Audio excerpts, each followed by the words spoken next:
after lockdown, I thought, you know, it'd be a really great idea just to go and have an eye checkup. And me and my other half booked it and went in, and they had this new piece of equipment out. I don't know what the equipment is. And they said, if you pay an extra £10, we can look right at the back of your eye.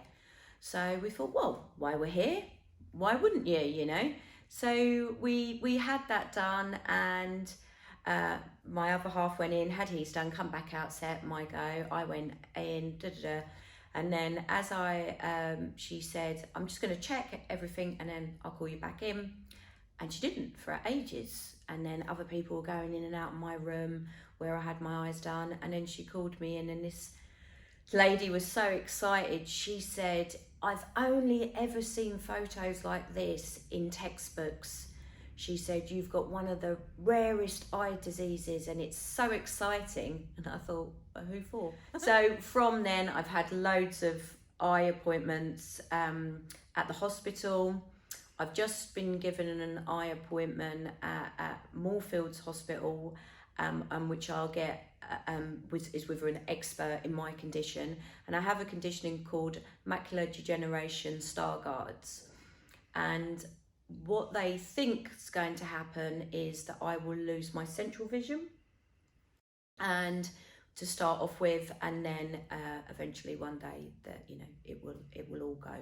I could have been born with it, and I just didn't know any different. So it's a bit like asking, you know, somebody, well, you know, what do you see?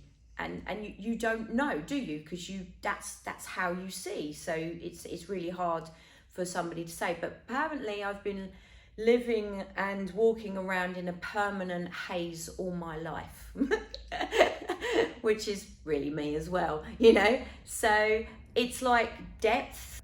We have some chairs behind us, and the flowery chair behind us with the white background.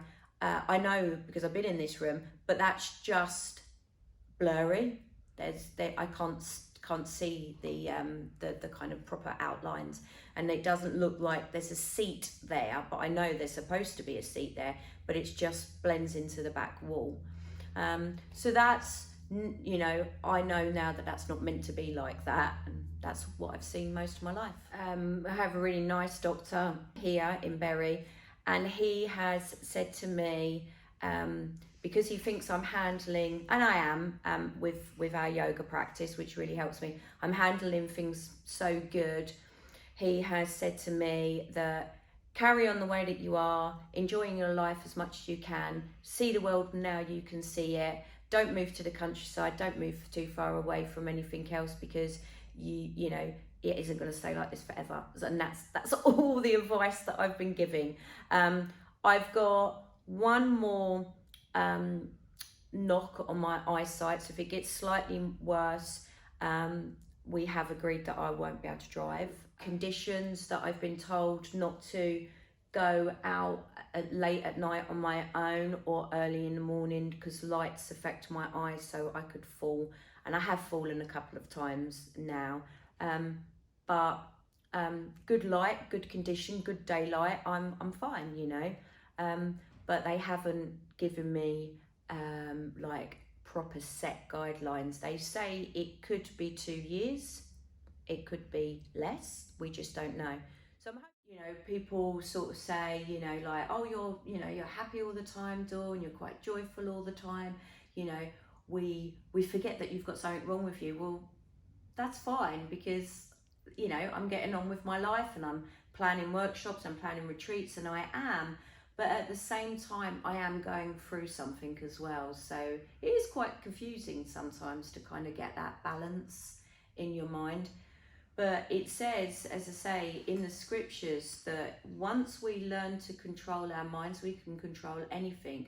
So I'm kind of really working on a lot of positive thinking, asking, you know, make me an instrument, free me from anger, jealousy, and fear and frustration. I don't have any frustration. I'm not angry at anyone.